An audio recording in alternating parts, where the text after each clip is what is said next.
Yo guys, welcome to episode 23 of the funding challenge. It is currently Wednesday. So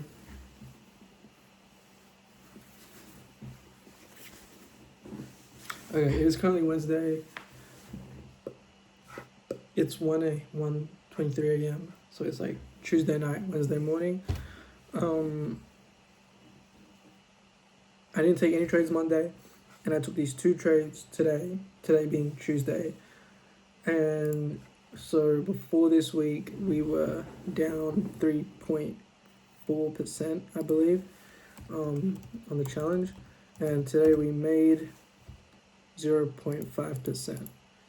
So let me just check. So yeah, we're back trading GBP JPY now. This is what I got funded on, and this is a strategy I got funded with. It's very similar to what I was trading on US30 throughout this whole challenge. All it has is just like a couple extra kind of confluences. It's not extra confluences. I use the same confluences, but I don't wait for exactly the same criteria.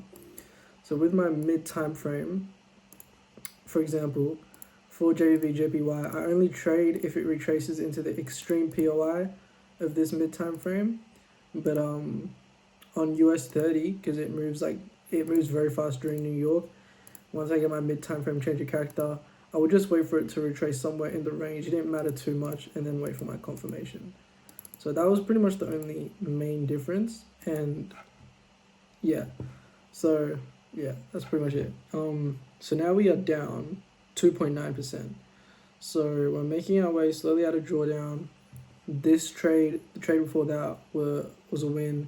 Trade before that was a win, but it didn't let us take it on the challenge. So we went on a pretty nice win streak, and this trade ended it. But it is all good. This was a good trade as well. So I will go through it now. So I didn't see any trades going into Monday.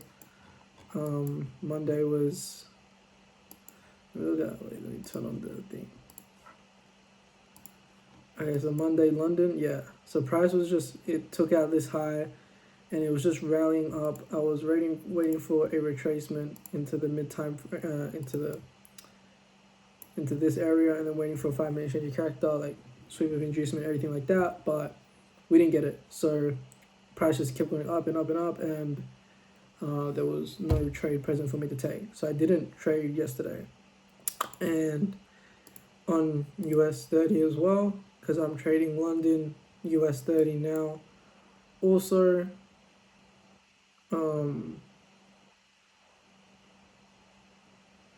there was a trade yesterday on US30 London actually, but I didn't take it because majority of my data for US30 is on New York, so I wasn't like 100% comfortable. I'm not 100% comfortable at the moment taking US30 London trades. I know it is a lot better during London because I have tested quite a few trades and I've back tested quite a few, but it wouldn't be very professional to start trading it now without at least 100 trades of data collected. And I also want a proper journal of just London. So my journal right now is primarily New York, and I have a couple London trades, but now I want to build up a journal of just London before I take a trade. So I'll show you guys what I saw on US30 yesterday. Let me go to my journal. So yeah, US30 yesterday, it was a 1-to-1.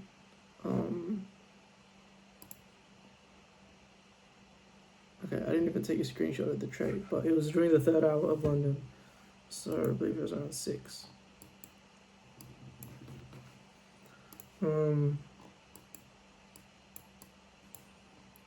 So yeah, I had this area. This was an area of interest for me. Somewhere around here was a candle here, yeah. So the idea was that we had a 4-hour breaker structure here. We came down, we reacted off this, and now we're bullish, and now we're heading towards this week high. So I was looking for longs. So we're bullish all the way up here. We're just ranging down here during New York, and then London open, and we come into a nice candle here, like the candle right before a really big imbalance. So it doesn't really matter to me like where this reacts off, just as long as like the mid time frame realigns bullish because our range is bullish. Normally I just draw something, some kind of POI just for whatever reason, but that's not really important to me. So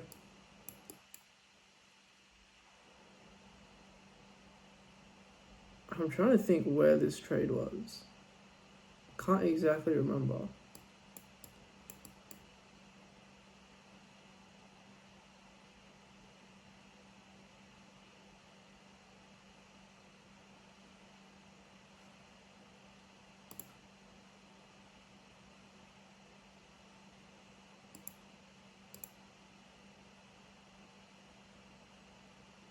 Okay, I remember.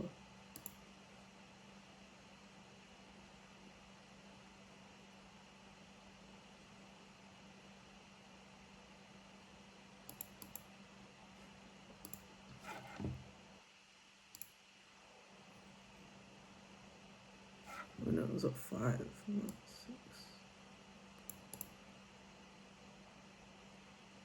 So it would have been right here. Okay. I wanted to keep this video short today, but it looks like that's not gonna happen. So yeah, we had a 5-minute breaker structure right here. With my mid time frame, a 1 candle pullback is valid for me, but on the mid time frame, I wait for a bit of a bigger pullback, like at least a couple candles, like 3, 4, 5 candles, in the opposite direction of whatever the breaker structure was. So I had a 5-minute breaker structure here within our high time frame range, and zoom in. And yeah, we had a very nice 1-minute change of character here with it was a 5-minute type 1, and I believe the trade was somewhere. It was a market entry. It's just something like this. Yeah, just a 1-to-1 like that. So that was yesterday on US 30, but I just forward tested it instead of taking it because, like I said, I want more data on it. And let's try quickly do this video now. So I'm going to GJ's trades today. It's the one that I actually took. So start off on the weekly. So what I've done, I used to only use the 4-hour and the 1 hour, but now I'm using the weekly and the daily ranges as well, and it has increased my win rate. So weekly range, we're in a weekly bullish range like this. So I'm waiting for my high time frame to be bullish, and we can see it is quite bullish. 4-hour breaker structure, 1-hour breaker structure, and our trade today took place in this 1-hour fake breaker structure zone. So breaker structure here, breaker structure here. We used this low as inducement, reacted off here. The price did have a small reaction. It was enough for us to catch a winning trade. Yeah. So now price came into this POI. Now we're going our mid time frame, which was the 5-minute. We had a very nice 5-minute change of character. 5-minute change of character. We retraced into the extreme of the order block. Perfect 5-minute type 1 there. We had the first candle, sweep candle, second candle, displacement. It was a very nice 1-minute change of character as well. And yeah, it just targeted the mid time frame high. So I used to do 3R fix risk to reward, and I did get funded with it. It does work pretty well, but I think now, I know now what I've been testing is just going for a mid time frame high. It does improve my win rate from what I've been testing, and yeah, it allows me to go for some different TPs as well. Like sometimes it allows me to go for a 5R, or even a 6, or even a 3, or even a 2, or even a 1. So I think that's just better because a 5R, if I'm risking 1%, would be me done for the month on like a big account. And then sometimes when I just need to pass a challenge, if I'm 1 or 2% away, I'm not needing to take a big risk reward trade that's a lower win rate. I can just wait for one of these smaller risk to reward ones to pop up. That's a smaller win rate. So it allows me a bit more freedom, but then it also keeps my take profit mechanical, like completely mechanical.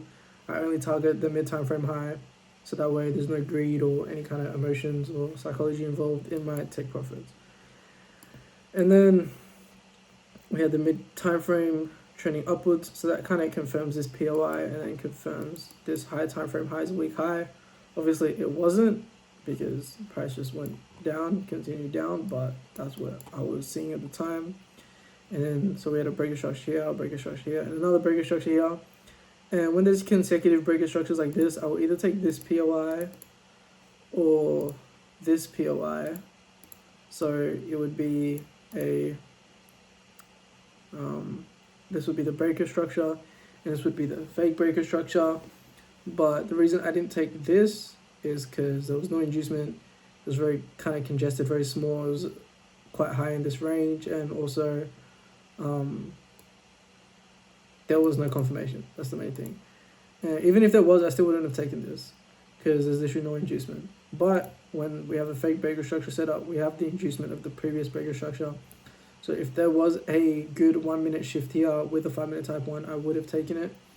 And here we did get a, not really a clear 5 minute type 1.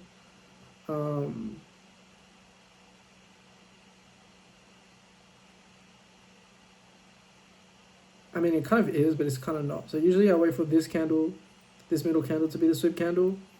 But we did sweep here, and then we did go up here. And then this candle did engulf above this one within one candle. So it's a type 1, but it's not a perfect type 1. It's not as good as one like this. This is the ideal type 1. This is kind of a scuff type 1, to be honest. I might add that in my data. Like when a type 1 is kind of just like not the best. I'm going to add that now, actually.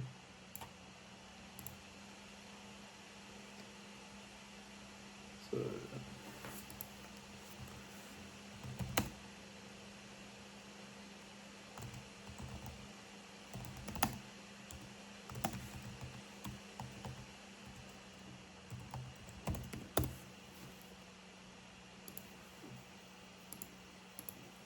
okay, yeah. So it's not a perfect type 1, but it is still a pretty good confirmation. I still normally take these, and they still normally work out.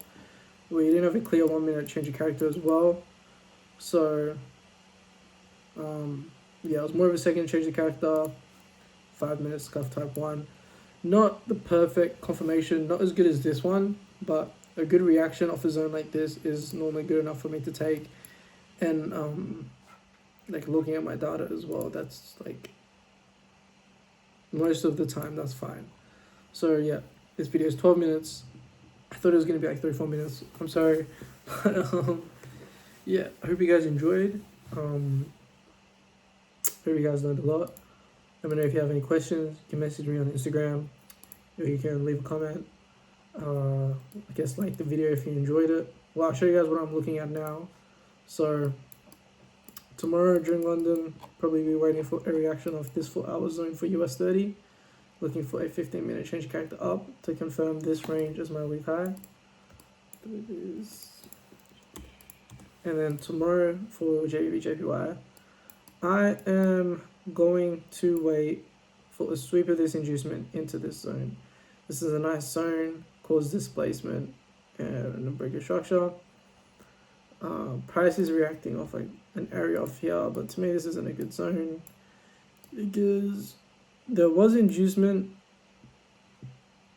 but it didn't cause like a kind of a big move up straight away.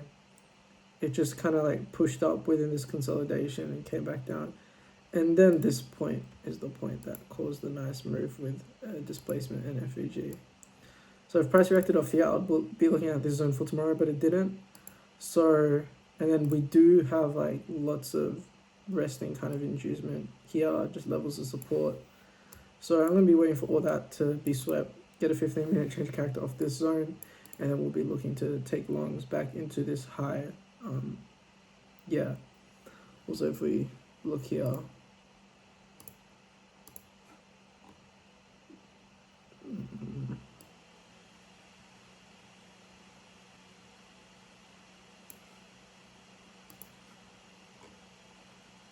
I don't know if we have a FVG here. Yeah, we do. Okay, yeah. I was going to say, we do have a small fair value gap here. So that does just kind of increase the probability of this being a stronger zone because it caused the fair value gap or an imbalance. And yeah, this zone right here didn't at all. It's just caused it. It just continued this consolidation. So that's why I'm not trading off that. But yeah, so that's my plan going in for the rest of the week. It is now Wednesday, now Tuesday, well, 0.5%. And yeah, I will see you guys next time. Thanks for watching once again. Goodbye.